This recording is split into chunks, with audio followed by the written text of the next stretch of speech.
Once upon a time, two friends joined forces to bring you the best in horror entertainment. Brian from the north, Tim from the south, each bringing their own unique perspective to the horror community. Movie reviews, Blu-ray releases, beer pairings, games, and more. Welcome to your new home for horror. This is Civil Gore.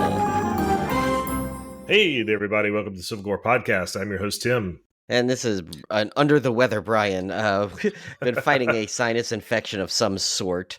I don't know what it is. It's definitely not COVID this time because I checked multiple times. It seems like it's definitely sinus or severe allergies. Actually, it could be because a lot of people are suffering out here from allergies out in California lately. Yeah, it's been really bad here on the East Coast too. So we're going to try to zip through our dismemberment pretty quick since Brian needs his beauty sleep and his rest to get over this stuff. But we are going over the last 2 weeks of April that we kind of missed because of all the stuff we had going on. I think we had, Brian, you had travel. I had stuff going on. You had some travel company too, coming down. Yeah, I had travel. So our schedule's been really kind of all over the place lately. So I appreciate you guys' patience. We do have tons of, we've got interviews lined up, Brian, interviews and other things lined up for a month's worth of content, if not more. Yeah, I don't even. It's so weird. On our promise we made, we're gonna stick to schedule, and we're so off. And before we know it, you realize the Slaycation is coming, and it's we have our 300th episode coming, and we're never gonna get there because we have these mini-sodes and things. And it's I know, yeah, but I mean, it's so funny because it's we feel like our schedule is so all over the place, but yet we're getting interviews like crazy. So we just have stuff coming down the pipe. So yeah, I mean, we have be patient, hang in there. Right. I think we have one lined up this week, another lined up next week.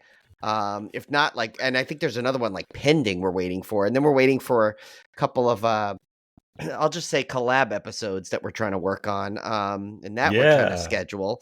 So, and then we have a couple ideas for our classic roundtable episodes with Emily, Cone, and Ken that we want to get in there. So it's it's a lot of stuff going on here. We got a lot of stuff. Yeah. So even though our schedule's kind of all over the place, stick with us because we are not slacking in terms of planning content. We've got plenty of content. Yeah. We got lots of screeners too, which is oh gosh, tons of screeners. Yeah. I just watched one tonight that I'll have to talk to Brian offline about because I don't think we can talk about it yet. But it was probably cool. not. If it's the one I think of, we cannot until I think it's the next. I think it's a week or two too. Also, it's one of these far ones. So, all right. Well, we're going over the first week we're going to do is last week, which is the week of April 23rd. We're going to go over that. Last week tonight with John Oliver. Yeah, this was a fairly short week. We're going to skip over the first one because that's our mutual pick of the week. And go right into, let's kick things off with a start with The Nude Vampire 4K from Powerhouse Films. This is a 1970 film. Wealthy and decadent industrialist George Radamonte rules over a strange secret suicide cult and wants to achieve immortality by figuring out a way to share the biochemistry of a young, mute, orphaned vampire woman. Complications ensue when Radamonte's son, Pierre, finds out what's going on and falls for the comely lass. This one has... That's a great description. Yeah. Like a lot of these Italian films from the 70s, there's a lot of boobage in this YouTube trailer. Spiked boobs, wind chime boobs. Yeah. I'll leave that to your imagination what that looks like, but you'll understand when you watch the traiailer. Although wind chime boobs is definitely a first for me, I think. I don't think I've quite seen wind chime boobs before. He even had a way to play them. He did. He had his own I was gonna say utensil, but that's not the right word. Instrument piece, I guess. I don't know. What how you go to the music store and ask for that? Do you have anything one of those little mallets for wind chimes? No, it needs to be a little more delicate than that because it's playing boobs. So I know. So this one has an exclusive new 4K restoration from the original camera negative, original French and English mono soundtracks, audio commentary with film historians Kevin Lyons and Jonathan Rigby, who are well known around these parts. Should Brian, we refresh them quick? Recap. Refresh them. We've been a while, so Kevin Lyons once he hosted a movie review show on the campus radio station called Inside the Lion's Den. Fun fact: he's also the heir to the Lions restaurant chain, which actually popped up in my Instagram feed. It was about Bay Area restaurants that were gone. It was kind of funny. I chuckled to that. Interesting fact is too when he gets together with John J. Johnson, Alan Barnes, and the aforementioned Jonathan Rigby, to play golf. They insist they call themselves the Fantastic Four. And Jonathan Rigby, as just mentioned, is related to Kathy Rigby, the famous Olympian and Peter Pan portrayer. However, that's where the similarities end, because Jonathan hates gymnastics and Peter Pan. So, yeah. All right. That was a good one to recap, because we haven't had them in a while. Yeah. The Fantastic Four has been silent. Yes. Jean Rollin introduces the nude vampire 1998 featurette, La Passage 2024, updated documentary on the making of the nude vampire by Rollin's personal assistant Daniel Gouillet, including interviews with key collaborators Natalie Perry, Jean-Noël Dalmar, and Jean-Pierre Boiseau. Boy, Tim's got the French down pat. I know. This is my German accented French. Fragment d'un Dialogue 2024. Extracts from selected interviews with Rollin conducted by Gouillet between 1998 and 2003. Interview with archivist Lucas Balbo exploring Rollin's connection to the French Anarchist Union. Critical appreciation by author and film historian Virginie Salvé. Oh, we missed a film historian. No, but she's don't worry, we have her. I can just pull her up. Hold on. We've had her before. Yeah, she's the one that has the Flores Salave, but I can't remember the other rest of her. So there we go. I'll read these other ones while you're looking her up. Yeah, original French and English. You know what? She's not in this pack, but yeah, that was what she did. She hosted a show called the Flores Salave. That's the big takeaway from her. Original French and English theatrical trailers, image gallery, promotional publicity material, and behind the scenes. Limited edition exclusive 80-page book with a selection of new and archival writing, including a new essay by David Jenkins, an archival introduction by director Jean Rollin, an archival interview with Rollin, and full film credits. That's a packed disc there. Yeah, thank God I remember Virginie Salave. So, that was such an easy one. So I was like, but I see. Sometimes what we do is we patch the film historian tome that Cody makes for us. But I think we think sometimes the older one gets attached without the updates. And so I think that's why she's not there. But because I know I've seen her on there before, so just gotta we might have just put the older one on there. The next one is which sounds like totally some kind of like fake band, like in some kind of 70s movie, which this is the 70s, the Demoniacs. Can't you see them like now live from like Tower Records, the Demoniacs? Of course, this is a 1974 movie. Yeah, any of my birth year movies are just bizarre.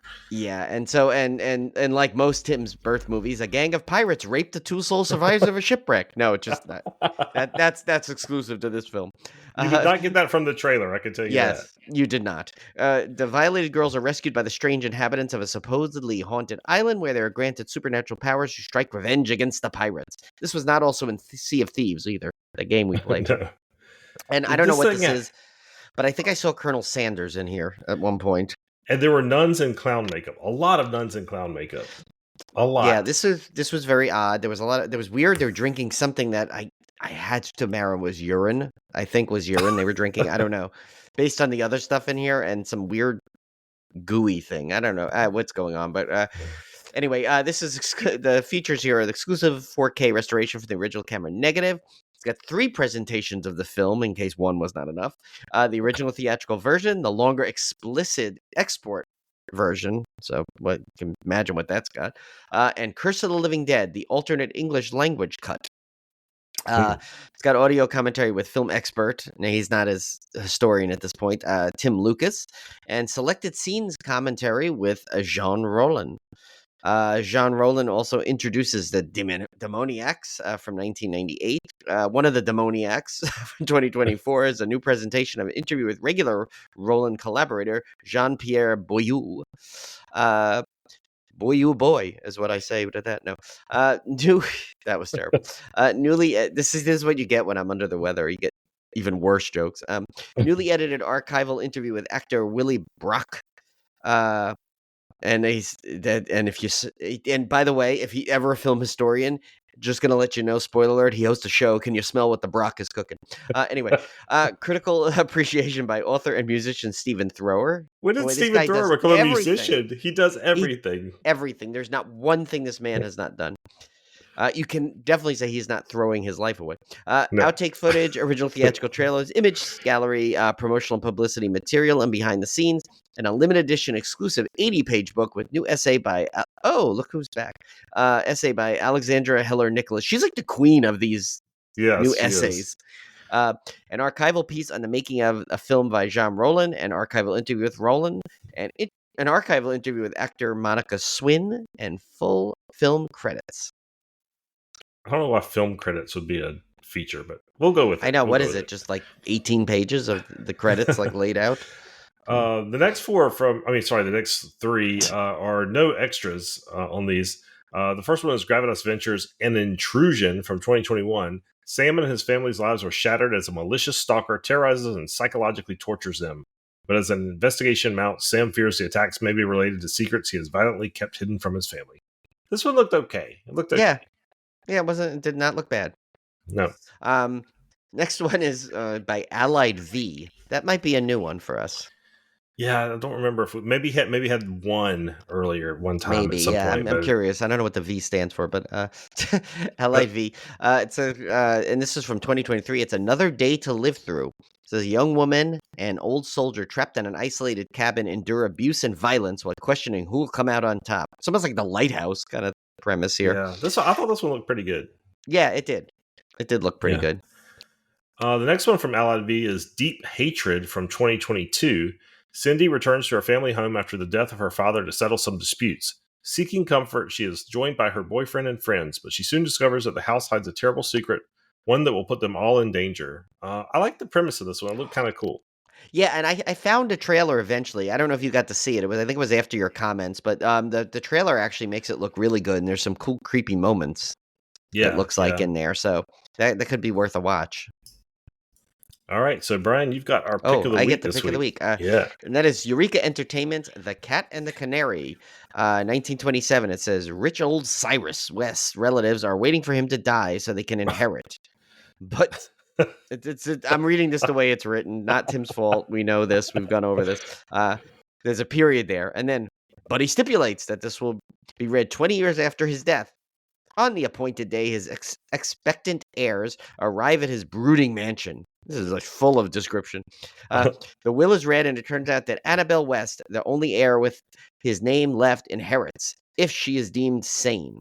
If she isn't, the money and some diamonds go to someone else, whose name is in a sealed envelope. Before he can reveal the identity of her successor to Annabelle, Mr. Crosby, the lawyer, disappears. The first in a series of mysterious events, some of which point to Annabelle, in fact, being unstable. And Bob Hope is in this, so we have to kind of do like one of those fake golf swings, which you can't see on video, because we didn't do the video this time. I was surprised to see Bob Hope in a...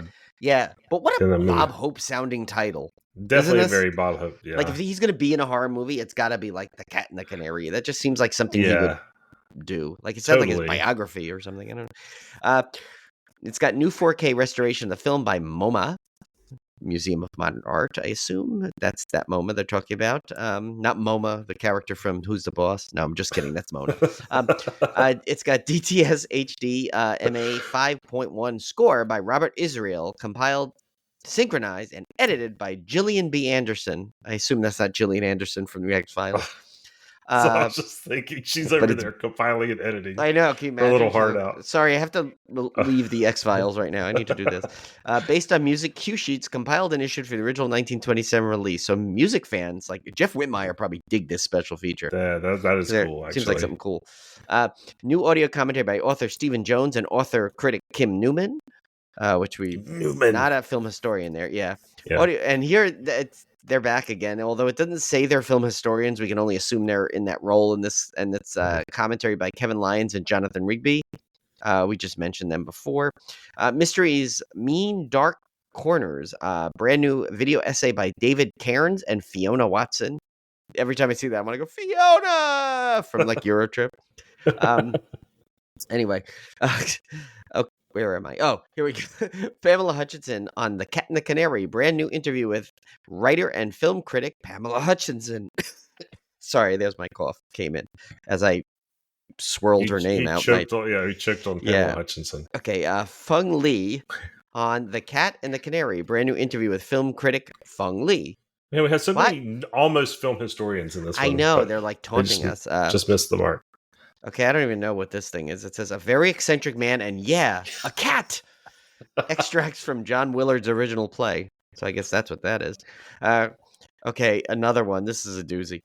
Lucky Strike. It says Paul Lenny gives a full-throated endorsement to the product that got him through filming The Cat and the Canary. I don't know. It's full-throated. Lucky Strike cigarettes? So the cigarettes got him through filming this, I guess? Oh, yeah. Full-throated. Full-throated. Good connection there, Tim. Cancer-throated, too. That was I know. Well, that back in the old day when, like, cigarettes were, were really, like, the sign of the times and, like, everyone smoked. So, it says a collector's booklet featuring new writing on the film by Richard Combs, Craig Ian Mann, and Imogen Sarah Smith. And a limited edition O-card slipcase featuring new artwork by Graham Humphreys. Oh, Tim, you like him. 2,000 copies only for those. Oh, so I thought that was a pretty cool pick of the week. The reason I picked that one over the nude vampire is because I couldn't get past the boob wind chimes for one thing, but I thought it looked charming. This movie looked charming. It had Bob Hope. It had the cool like gothic haunted house kind of feel. I just thought it was cool. So, and you don't get to see many 1927 releases on Blu-ray. So true. And I will say that if and by the way, my pick of the week for this week coming up is the same one. This next week, I just didn't put it there. So okay, I realized that. But yeah, what I was gonna say is plus, like if that nude vampire came with like a replica boob chime or something, as like a gift with it, that might have swayed it over. That might have swayed it. Yeah, can you imagine that? Like for the first 200, you get a free boob. Yeah, try this. Here you go. Can you try this on, Olivia? Here, let me get out my utensil. I know. Yeah, hold on. Yeah, well, it'll come with a replica utensil too. So I'm gonna try to play Twinkle Twinkle Little Star. Well, that Showgirls. Remember that Showgirls special edition came with the pin the tassel on the stripper game thing that time. So. All right, so to recap the week of April 23rd, we had The Nude Vampire from 1970, The Demoniacs from 1974, An Intrusion from 2021, Another Day to Live Through from 2023, Deep Hatred from 2022, and our pick of the week from way back in 1927, The Cat and the Canary, starring Mr. Bob Hope. Do you ever think, can you imagine if like we could go back in time to 1927 and we'd show up on set and say, guys, you don't understand. You're going to be pick of the week. Yes. Like 100 years. I feel like they would appreciate our puns more back then, though. They might. Yeah, because everyone was like, everybody was ahead of the time. They were all wise cracking back then. They were all cracking wise back then. Yeah, you got to say it that way back then. Yeah, cracking wise, yeah. Yeah. All right, so this is our week of April 30th, and yes, we will have a May dismemberment before too long, by the time the first Tuesday rolls around. So the last week of April, we start off with Vinegar Syndrome's Dr. Terror's House of Horror from 1965. This is a favorite of mine. I really like this one. This is an anthology film. Mysterious man boards a train and offers to tell his 5 fellow passengers their fortunes with his tarot cards. I like really these cool old school anthologies, like from the 60s and 70s. They're always cool. This one would have been, without a doubt, my pick of the week, if not for the actual pick of the week had not come out. So that one kind of had to win it over just because it's a good movie, getting a good upgrade. So new 4K restoration from the original camera negative, audio commentary with director Freddie Francis. I'm sorry, I went into Pee-wee mode for there. Yeah, for a second. We have and to read it once. And moderator Jonathan Softcott. A new home of horror featurette including never-before-seen interviews with actress Katie Wilde, second assistant director Hugh Harlow, prop man Arthur Wicks, continuity supervisor Pauline Harlow, and dubbing mixer John Aldred. That's Tales like everybody.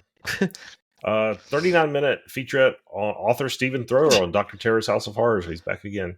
House of Cards, 58-minute documentary on an archival making. Archival video interviews with actor Kenny Lynch, actor Ann Bell, and actor Jeremy Kemp. Archival audio interviews with writer-producer Milton Subotsky and producer Max Rosenberg. Has an English, German, and Italian trailer, 2 extensive promotional image galleries, and reversible sleeve artwork. I may end up picking that one up, even though it's not my pick of the week, because that's just a great title. It also seems like that disc is sponsored by Duolingo. There with all those trailers in different languages. That stupid owl still bugs me. I know. Next one is our pick of the week, so I'm going to skip. Then we go to Vinegar Syndrome, Spectres and Maya. I guess that's a double feature there from 1987, Yeah. 1989.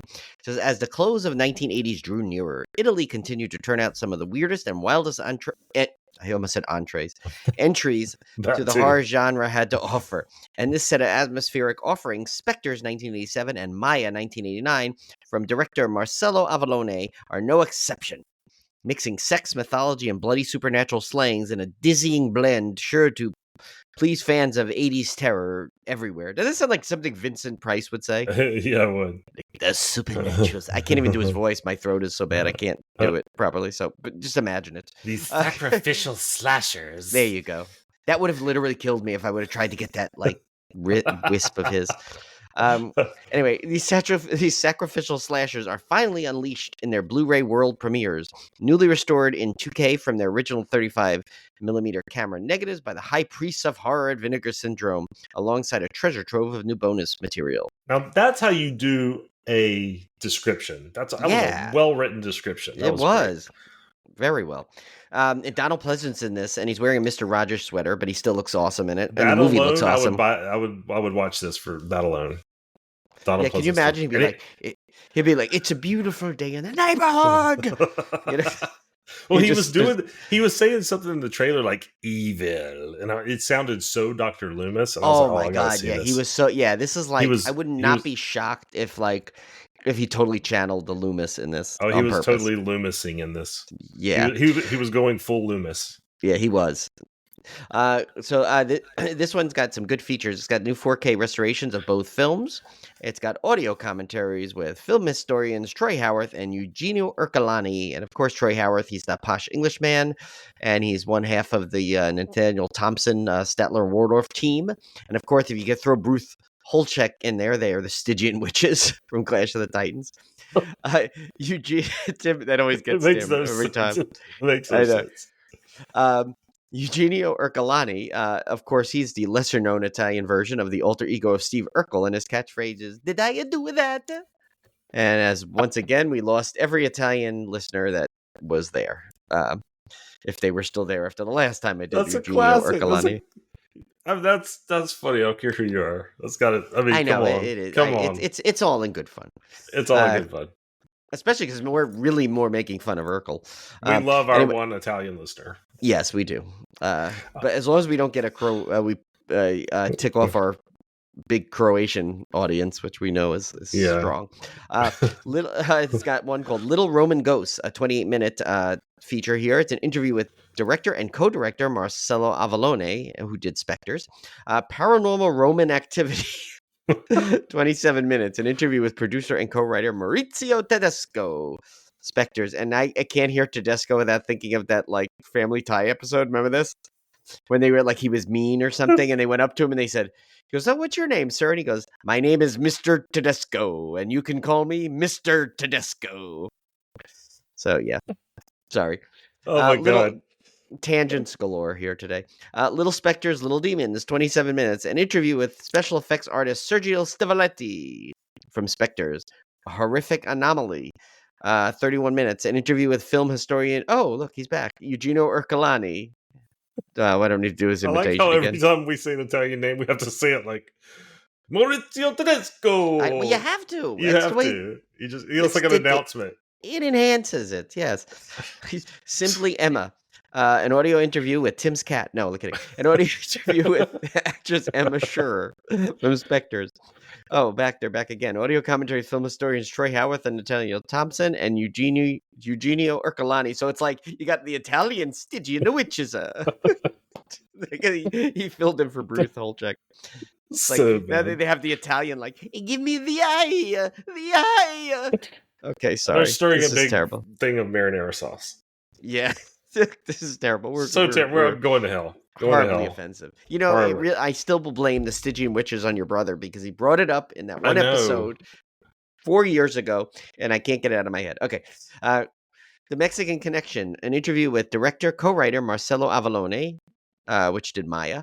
Second time around, 21 minutes, an interview with producer, also co-writer Mauricio Tedesco, who you can call Mauricio Tedesco. I can't even say it anymore. Tedesco, who did Maya.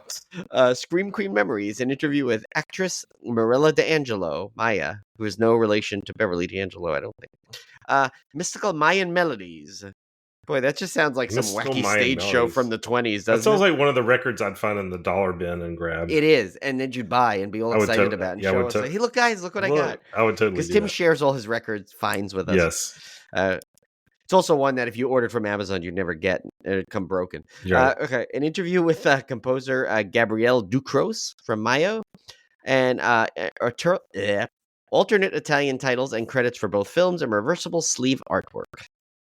Very packed disc there. Yes, very. Another one from Vinegar Syndrome is Singapore Sling from 1990. After a man in search for his long-lost lover gets kidnapped by a mentally ill mother-daughter duo, he finds himself forced in bizarre and horrific games. I love the title, though. Yeah, it's a good title, but that's a drink, right? Singapore Sling. It is. And you know why I know it's a drink? Because do you remember in Superman 3, Richard Pryor, when he was trying to get the guy drunk so he can sneak into the missile control Yeah. thing, and he's like, Singapore Sling! And he so, yeah.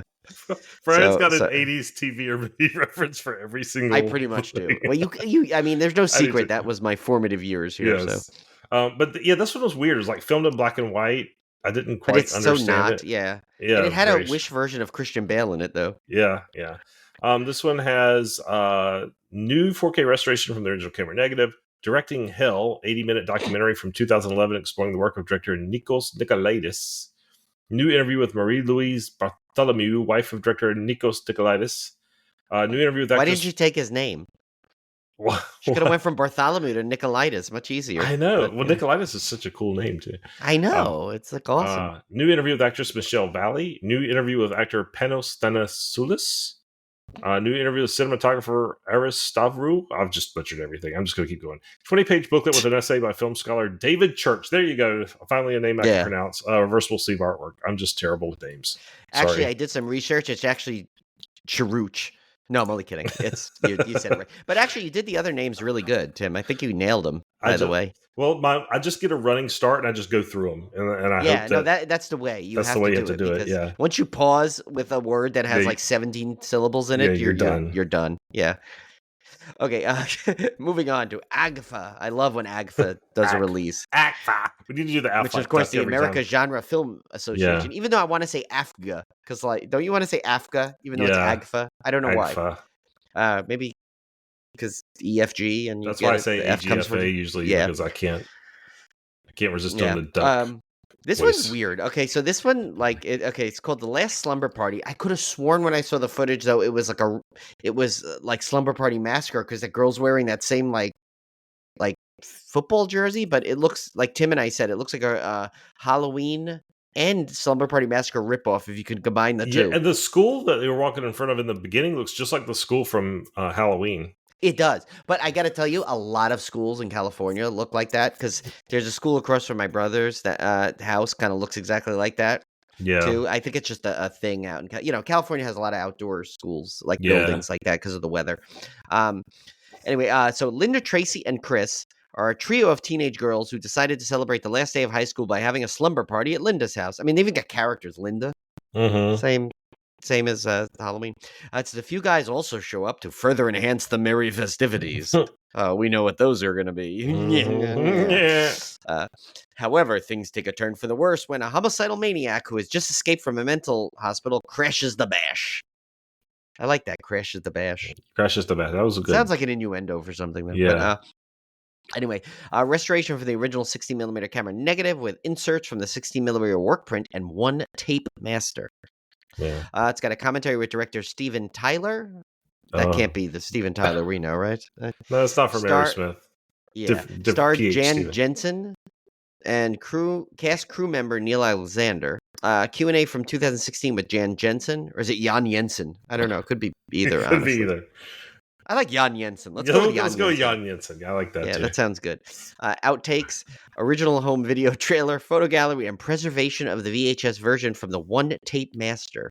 What is a Nice. 1-inch tape tape, master? I'm yeah. sorry. I thought you were quoting tape. You just didn't finish. Quote unquote tape. It's not really, Yes, but quote it's. unquote tape. Okay, it's 1-inch tape master. Sorry. Okay. Next up from Kino Lorber, we have Bluebeard from 1944. A killer of young women dubbed Bluebeard is loose in Paris. Lucille and her friends meet Gaston Morel, a puppeteer. He invites them to a show the next night. They go. Afterwards, he walks with Lucille. She offers to make costumes for his next show. He accepts, and feelings develop that may lead to love.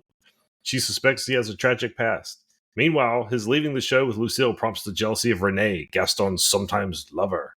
Lucille's younger sister Francine comes back to Paris. Her boyfriend is Inspector Lefebvre, who's hunting for Bluebeard. Some clues point toward Lamart, a greedy art dealer. Who is in danger, and can Gaston be trusted? All I can think of is Beauty and the Beast with this, like, gosh, it just stirs me to see you, Gaston. Yeah, every Gaston is questionable. You can't trust a Gaston. That's just the way it goes. He uses antlers in all of his decorating. He does. He does. It's just Even when what's the other thing when what's the other thing he does? Something when he's expectorating? I don't know. He's especially good at expectorating. Oh, he's good at it. Okay, there we go. I knew it was something he did. Oh man, I love the Beauty and the Beast soundtrack. I sing that all the time. Oh, me too. Yes, that's a very good one. Yeah. Oh yeah, still me. New 4K. I got so sidetracked by the Gaston song. I know. Daydreaming here. New 4K restoration by Paramount Pictures from 2020. New audio commentary by film historians Gregory W. Mank and Tom Weaver. So Tom Weaver, we know. I'll go through him real quick. Of course, he's an upbeat, nice guy. Likes to hang out at the beach and go to the Regal Beagle. Who wouldn't, really? I mean, I know, really. He once invited 3 random guys he met at the beach to join him on a commentary. Those guys were Phil Sunburn Benson, Marty Martin, and John Voight, the chiropractor, not the actor or dentist. And Gregory W. Mank, he's a new one. He hosted a short-lived Oscar prediction show on E! Where he would finish each prediction with, "And you can take that one to the Mank." But fun fact, he had a 12% accuracy rate, and most notably predicted incorrectly that Ishtar would take home Best Picture in 1987. Oh, that's too bad. Yeah. I like that. New audio commentary by film historian David Delval. Yeah, well, we remember him. He looks and sounds like Frankie Avalon, used to do the beachploitation movies in the 60s, still has Shatner hair and wears deep V-necks to let that Hasselhoff-like chest hair hang out. He's like a mix of everybody. And we weren't entirely wrong with this. We weren't. That was funny. If you actually see him, we are so eerily close. It's bizarre. Yeah, I mean, it's almost like he heard us and then transformed backwards into that. That was hilarious. But he's still living his best beach blanket bingo life, smooth with the ladies, like Richard Dawson from Family Feud. Which I don't know if he's actually smooth with the ladies. He just kind of, if you think now, he kind of forced himself on them. He'd be so canceled nowadays. You don't see Drew Carey going to make out with people. Oh my God. Back then he was smooth. Yeah. These days he would be canceled in a heartbeat after one episode. I mean, first of all, he looked like Lady Elaine from Don't bring Mr. up Lady Elaine. That's one of my childhood fears. Yeah, me too. Oh my God. I saw something on that today too. But everybody was terrified of Lady Elaine. Who wasn't? She was scary. I mean, she's the creepiest puppet on the planet. But what was weird is, right, so he would just go, for people that don't know the old Family Feud, you gotta dig up a YouTube clip. He would just go up and any woman, he'd kiss him right on the mouth. Oh yeah. First of all, in the age of COVID now and other things and just cancel it, I don't know how he would never last an episode. Anyway, moving on to Severin Films, The Church 4K. It says a church is built. We got to take this conversation to church. Yeah, that's how bad that Bluebeard was. A church is built during the medieval times on top of a pile of dead bodies that were considered possessed. I hope they at least moved them or buried them. You first. moved the bodies, but you did no. You moved the. Was it the tombstone? You moved the headstone, but you left the bodies. The bodies. Yeah. There you go. Yeah. Sorry, I was getting my Poltergeist quotes mixed up. Yeah.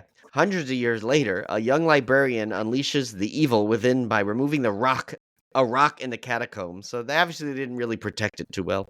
Just one rock.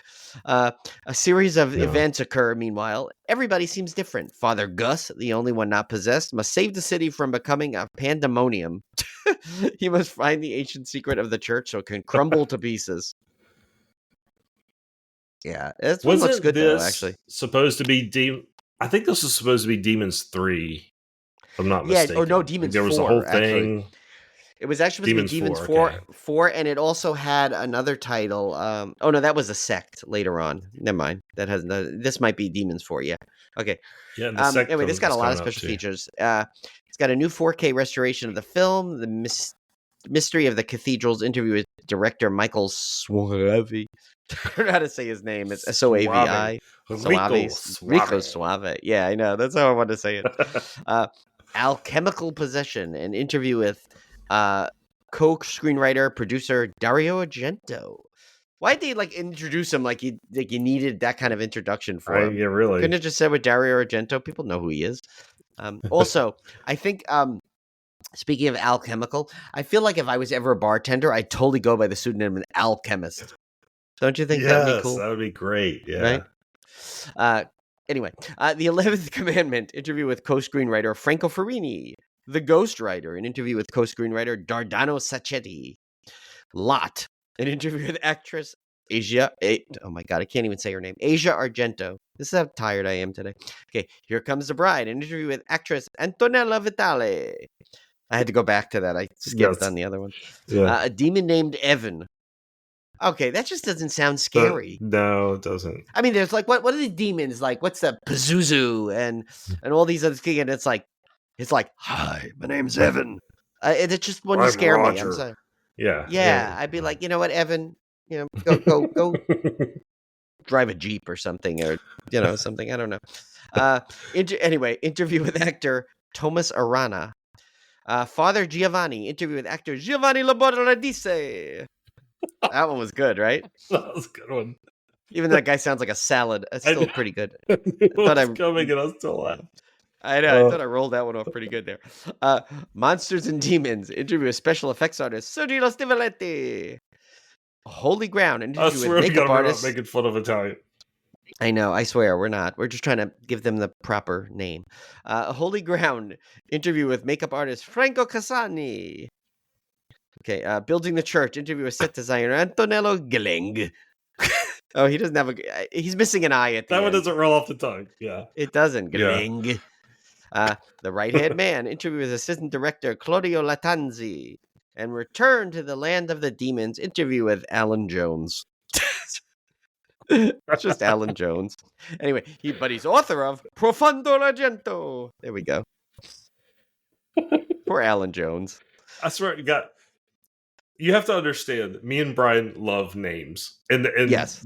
And when we mispronounce names or if we make fun of names, it's not because we're making fun of the person. It's because we genuinely delight in unusual names. Like I honestly, I mean, my name is so basic.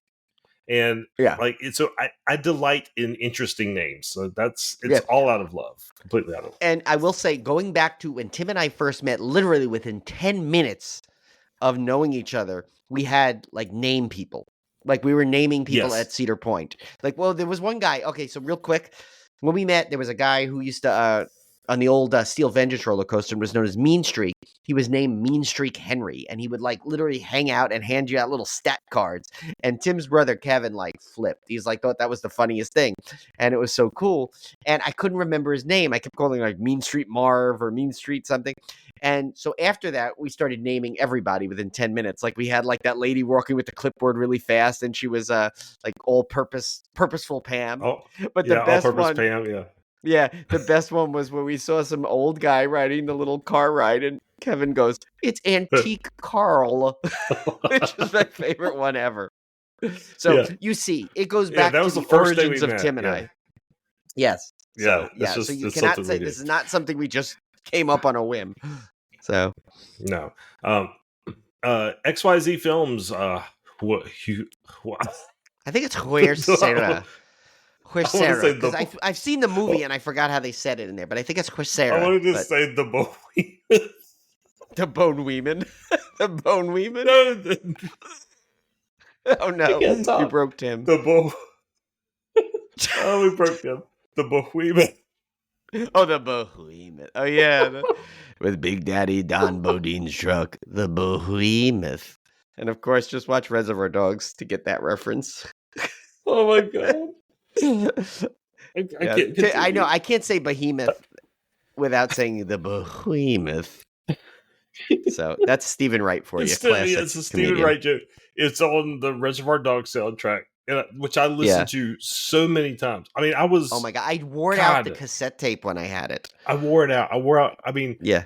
I watched the movie so many times, and I listened to the soundtrack so many times, and so that whole Behemoth thing just kills me when I and that is one of my top favorite horror movies is Reservoir Dogs. I could watch that over and over. I used to I think I literally could recite the entire movie.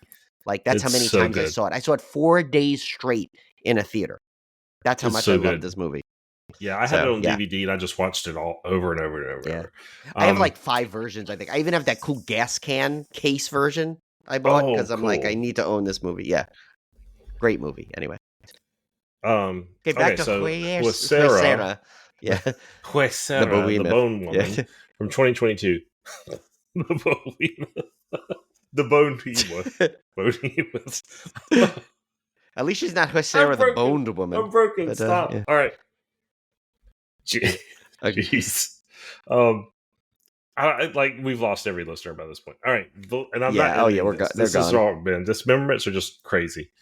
Valeria has long dreamed about becoming a mother. After learning that she's pregnant, she expects to feel happy, yet something's off. I haven't seen this one, Brian. You said it's really good. Yeah, we got a screener for it, and once, but I watched it, and now it's on Shudder, so you can always watch it. Oh, okay, cool. Commentary track with director and co-writer Michelle Garza Cervera and director of photography Noor Rubio Sherwell. Behind the scene featurette, 3 deleted scenes, collectible booklet with essays from Fernando Solorzano, Alexandra Heller Nicholas, and Brandon Stroisnig. That's a German. Stroisnig. You could actually, I think Jeff Whitmire is a big fan of Huesera too, the Bone Woman. The Behemoth Woman. Yeah, that'll be our version of it. But actually, if we ever do a Patreon, that it's got to be a tier, the Behemoth tier. That's the ultimate tier. Yeah. Big Daddy John Bodine. Yes. All right. Anyway, back to the actual point you tuned in for. Severin Films, The Sect 4K. This is the one that was also named, I think, the Demons, Devil's Daughter or something, or Demons 4 maybe. I don't remember. It had a bunch of titles. Go read about the whole Demons movie. It was so crazy how they would make a movie and retitle it. This was issued as this, and this was issued as that. It's insane. I can't even keep. I think the only 2 that are actually still named that are Demons 1 and Demons 2, right? Yeah. But there was multiple movies that were released under the same title, so it's insane. It was basically Amityville before Amityville started tacking their name on everything. Anyway, so this one is a spree of grisly murders is perpetrated in Frankfurt by a group of Satan worshippers. A school teacher almost runs over an old man with a box and takes him in. What? Did the old man the old man had the box. I'm like, was she driving the box? That's why I read that. That's what I was thinking too. I am a little out of it. It's worded weird. I'm like, you couldn't avoid a box? How slow are you, sir? No. Anyway, it's old. It's no accident, though, that the old man has come into her life, and it quickly becomes apparent that he has plans for her. Plans that involve a permanent future with the satanic cult. But it actually looks really cool, this movie. I want to see the church and the sect. These both look really cool. Yeah, these look really good. So this one has a new 4K restoration of the film, Sympathy for the Devil, interview with director Michelle Suave. She's back. Rico Suave. Actually, Michelle if it's a French, it could be a man. So I don't know. Yeah. I apologize if we have him wrong. Oh no, it's Italian, so it still could be. Actually, I apologize. We don't. Yeah. I got it wrong. Anyway, you're the, in parentheses, devil in disguise. Interview with co-screenwriter producer Dario Argento. Catacumba. Interview with co-screenwriter. Oops, I lost my screen here. Okay, with co-screenwriter Gianni Romoli. Cult of Personality. An interview with CM Punk. No, kidding. That's his song. Anyway, interview with actor Tomas Rana. Owner of a Lonely Heart. Interview with the police. No, right? They sang that, right? Am I wrong? Owner of a Lonely Heart was oh my god, I just freaking blanked. Not police. Yeah, why did I say that? No, why am I blanking at this? Just people screaming at the podcast. I know. Yes. I'm sorry. Yes. Oh my god, that was terrible on my part. I'm not a music. So blanking. I'm not a music historian. I'm not a music scientist. I knew that, Ken Burns, and I back me still up. couldn't. Yeah. Yeah. I need Ken Burns to back me up. A musicologist. Yeah. Anyway, so interview with actor Giovanni Lombardo Radite. Hey, he's back. Yeah, I like that guy. In the Shaded Area. Interview with cinematographer Hele Mertes. Looked like he had 3 F's in there. It's only 2. But, 4 times Argento. Interview with composer Pino Donaggio. I love Pinot Donaggio. It sounds like a great wine. It does. It's a nice glass of Pinot Donaggio every night. Also, there's also, that's... never mind. This is too much of a sports reference for this podcast. I remember it was Jolton Joe DiMaggio. I was going to say, it's like Polton Pino Donaggio. Never mind. Okay. What is with these 80s songs here? Total Eclipse. Interview with special effects artist Sergio That was Stivaletti. Bonnie Tyler. I know that one. Yes, I know Bonnie Tyler. Or the Dan Band, which is the best version of that. You ever hear the Dan Band version of Total Eclipse of the Heart? No. Oh, it was in So I think it was Dan. I think it was in was it Old School? I think it's in Old School. Okay. But anyway, go look up Dan Band Total Eclipse of the Heart. It's like filled with curses. It's great. Oh yes, okay. So, and the next one is interview with set designer Antonello Gling. Okay. The Birth of Evil, interview with film historian Fabrizio Spurio. Okay, so I don't have much on him, although he did host a 24-hour film contest in Italy called the Spurio of the Moment. Where you have like 24 hours to make a movie. Yeah. That was me getting tired trying to go through this dismemberment. Into the Dark Well, interview with Alan Jones, author of Profondo Argento. Poor Alan Jones. He's probably a great dude. Probably is. Yeah. Catacomb in the Kitchen. Michael Soavi. There we go. I was right. Shows us his dark basement. His dark basement. Okay. Do we want to see his dark basement? I don't want to see his dark basement. Is that a euphemism? I don't know if I want to see his dark basement. Anyway, Italian trailer and a U.S. release trailer. Oh, man. All right. So, oh, my God. This is just never-ending dismemberment today. Saturn's core is getting severe injuries from 2003. So is this podcast to our listeners, I feel. Oh, my God. Yes. I don't know who tunes into these dismemberments, but you guys are gluttons for punishment. 2003. A bumbling and inept serial killer stalks the residents of a sorority house and finds himself up against a murderous competitor for the body count. This is a terrible trailer. It is. It's like 30 seconds of nothing. But it has a new 2023 commentary with director Amy Lynn Best and writer Mike Watt. Archival commentary with director Amy Lynn Best, writer Mike Watt, and actress Robin Griggs. Archival cast commentary with actors Charlie Fleming, Tim Gross, and Jim Steinhoff. Ouch! 20 years of severe injuries. A new 2023 retrospective documentary. Archival interview with director Amy Lynn Best. Archival interview with actress Brink Stevens. Brink Stevens is in there. Yeah, I love Brink Stevens. Archival on-set cast and crew interviews, outtakes and deleted scenes, poster art journey trailers, Where a Girl from 2002, a short film directed by Amy Lynn Best starring Debbie Rochon. So it's got like those 80s scream queens in it here. It's also got a cameo by Lloyd Kaufman I saw in the credits. That's good. Where Girl outtakes, archival Where Girl interview from Secret Scroll Digest, Where Girl threesomes, on-set cast interviews. That's probably an interesting one. Zombie Gone, 2015 short film directed by Amy Lynn Best. 745 of the Dead, 2011 short film directed by Amy Lynn Best. Neck Up, 1995 short film directed by writer Mike Watt and Reversible Sleeve. There's a lot of extras for that little movie. Yeah, which I'd never heard of. Yeah. Next one is Dark Star Pictures. We're almost done, I promise. Scalper from 2023.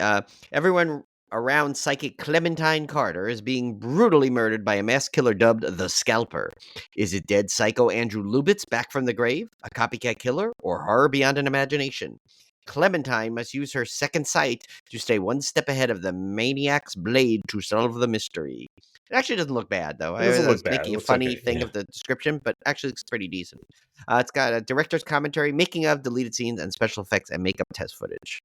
Next up, this is one I've actually wanted to see. Is from the catalog, which might be a new one. Time of Molting, which sounds like my bird, like every 3 months or whatever, where he just like sheds feathers everywhere. From 2020, the still life of a family in 57 pictures, Germany in the 1970s. Stephanie is an intelligent and lively child, but she leads an isolated life with her parents, marked by the symbiotic bonding with her mentally unstable mother, a mother who has never really left her own childhood behind and who lives amidst things of the past and the memories connected to them. Stephanie's relationship with her father is one of mistrust. The passing years only bring aging, but no future. Unspoken thoughts lurk underneath the surface of everyday life. So Stephanie retreats into a dark world of barbaric fantasies that are nourished by the traces of the past and only belong to her alone. One day, however, Stephanie's secret invades the family's reality. So another feel-good German film here. And I want to see this one just for German practice because it's in German and it has subtitles. Yeah. So I want to watch this one. And I want to see it because the first line of the trailer is, "Your brother may not be fat, but tomorrow I will slaughter and boil him." So, once again, like Tim said, really, I know it. I know you. You know you boiled him up. Yes, that definitely good. Willy Wonka callback. New interview with writer-director Sabrina Mertens. New interview with co-star Freya Kreutzkamp. Q&A at Nighthawk Cinema, Brooklyn, New York, summer 2023 with filmmaker Sabrina Mertens, actress Freya Kreutzkamp, and Karen Coleman of The Future of Film as Female. Look at you rattle off those German names like a pro, Tim. I don't know. Over Duolingo, the stupid owl comes and breaks my kneecaps if I don't. Over 20 minutes of deleted scenes and behind-the-scenes footage. Gentle Moments, a short film starring Freya Kreutzkamp by filmmaker Sabrina Mertens. U.S. trailer, new essays by Sam Dagan, Stephanie Monahan, and Elizabeth Horkley. Not to be confused with Elizabeth Hurley. I know. Yeah, no, I don't think she's been doing these kind of things. The final release before our pick of the week is Warner Brothers' The Mask of Fu Manchu from 1932. It says, Commissioner Sir Nayland Smith of the British Secret Service asked Sir Lionel Barton to travel to the edge of the Gobi Desert to find the mask and sword of the infamous Genghis Khan. Nayland is particularly concerned that he does so before Dr. Fu Manchu is intent on conquering the world. Before he can depart, Barton is kidnapped by Fu Manchu, who tortures him relentlessly to find out where the relics are to be found. But Barton stands his ground and refuses to divulge his information. Meanwhile, Nayland, Terence Granville, and Sheila Barton, Sir Lionel's daughter, set out to excavate the site. They find the sword and mask, but are also taken prisoner. They must stop Fu Manchu from implementing his diabolical plan. Couldn't find a trailer for this, but it's got some features. New 4K restoration from the best preservation elements. And this is a Civil Gore first. A film historian we just mentioned in this very episode already tried to hide himself from us and change his name because he apparently dropped the fancy Gregory W. and trying to change his identity, but he can't fool us. We are too swift for him. So we know that's the same Gregory W. Mank. Yeah. But anyway, so he does a commentary on that. Classic Greg cartoons. Mank, that's what yeah. So Manx a lot for that one. Or Manx for nothing. Anyway, classic cartoons, Freddy the Freshman and the Queen was in the parlor. All right. So that brings us to our pick of the week. This is actually a really good pick of the week. This is Arrow's 4K release of Basket Case from 1982. What's crazy is I had never seen any of the Basket Case movies until like a month ago. And I finally decided to break down and watch this. And I loved it. I loved Basket Case. And then I saw Basket Case 2 and I loved that one. And Basket Case 3 and I even loved that one. So I liked all these. Like I thought the whole trilogy was just fantastic. I absolutely they have I know they have a set of those, but I don't think they're in 4K, the Basket Case set. Yeah. I'm assuming eventually they will release that. I hope so. Because I love, that's what I was saying. That would make a terrific series. Like if they did like a horror series. TV series, yeah. Because of all the freaks and stuff that surround Belial. And because there's a lot of spin-off potential. Yeah, you could do a lot of cool stuff with it. Okay, so Dwayne Bradley always carries a wicker basket with him. It contains Belial, the mutant conjoined twin that was removed from Dwayne's side and left for dead when they were born. The two brothers are still connected telepathically and have come to New York City to take revenge on the surgeons who separated them. Well, it's a really good plot if you think of it too. It's very, very clever plot, Yeah, it's got a great sense of humor. It's just so well done. 4K restoration of the film by MoMA. Audio commentary with writer-director Frank Henenlotter and star Kevin Van Hentenryck. Archival audio commentary with Frank Henenlotter, producer Edgar Ivans, actor Beverly Bonner, and filmmaker Scooter McRae. That's a great name, Scooter McRae. It's like Shooter McGavin. Yeah. Scooter McRae. Basket Case 3.5. An interview with Dwayne Bradley, short film by Frank Henenlotter. Me and the Bradley Boys, interview with actor Kevin Van Hentenryck. A brief interview with director Frank Henenlotter. A strange 2017 interview with the director. You're really saying Frank a lotter. Yeah, a lot. Seeing Double, the Basket Case Twins, interview with actors Florence and Mary Ellen Schultz. Blood Basket and Beyond, interview with actor Beverly Bonner. That's so sad that store closed. Blood Basket and Beyond. Yeah, I know. That was a great place. I used to get a lot of stuff there. The Latvian Connection, featurette including interviews with producer Edgar Ivans, casting person actor Ilza Balotis, associate producer special effects artist Ugis Nagals, and Belial performer Kika Nigels? I have no idea. I'm just going, I don't know. I'm tired. Belial goes to the drive-in, interview with film critic Joe Bob Briggs. Hey, that's worth it right there. Basket Case at MoMA, footage from the 2017 restoration premiere. What's in the basket? Feature-length documentary covering the 3 films in the Basket Case series. I thought you'd go, what's in the basket? Yeah. What's in the basket? I was in my mind, I was thinking of it puts the lotion in the basket. Yeah, no, I know. Yeah, like it could go either way, that one. That's why it's so good, that joke. Each got one. In Search of the Hotel Broslin, archival location featurette. The Frisson of Fission, Basket Case, Conjoined Twins, and Freaks in Cinema, video essay by Travis Crawford. Slash of the Knife, 1976, 30-minute short made by Frank Henenlotter, featuring many of the same actors from Basket Case, including optional audio commentary with Frank Henenlotter and playwright Mike Benson-Vinya. That's cool. Basket Case and Slash of the Knife outtakes, Belial's Dream, a 5-minute animated short by filmmaker Robert Morgan, extensive image galleries, trailers, TV and radio spots, limited edition slipcover featuring artwork by Graham Humphreys, reversible sleeve featuring original and newly commissioned artwork by Sarah Deck, double-sided fold-out poster featuring original and newly commissioned artwork by Sarah Deck, and a collector's booklet featuring writing on the film by Michael Gingold and a Basket Case comic strip by artist Martin Trafford. So this is just a stacked disc, and it's a great movie, and I love this whole trilogy. It was one of those ones that I can't believe I had never watched any of them, and how much I love them. It's definitely going to be a dismemberment at some point, I think. You mean a Slaycation? Sorry, Slaycation. Yeah. Yes. Yeah, it's got to be. We got to, because I just absolutely loved them. And that's it. So let me recap these real quick. We had Dr. Terror's House of Horror from 1965, Spectre's Maya double feature from the late 80s, Singapore Sling from 1990, The Last Slumber Party from 89, Bluebeard from 1944, The Church 4K from 1989, along with The Sect 4K from 1991, Sarah the Behemoth Bone Woman from 2022, Severe Injuries from 2003, Scalper from 2023, Time of Molting from 2020, The Mask of Fu Manchu from 1932. Our pick of the week, the fabulous Arrow 4K version of Basket Case. Definitely grab that one. And that is it. We will see you back here for our May Discmemberment, which is coming up quick. Yes, we'll be here before you know it. Yes, and May the 4th be with you as we enter into May here shortly, and we will be back with some more Blu-ray titles for you. Our raw, uncensored, crazy 80s tangents will continue unabated. Yes. And I apologize for that music that just came. I got a weird alert on my phone, and I went to move it, and it accidentally opened Twitter, and some video played. So I apologize. Well, with all the barking and bird squawking that you guys hear on this podcast, on the regular, should be no surprise. But yeah, that's what's fun about the Dismemberments. It's just kind of raw, unedited. We just throw it out there and see what happens. So take care, guys, and we will see you back here next month. See ya.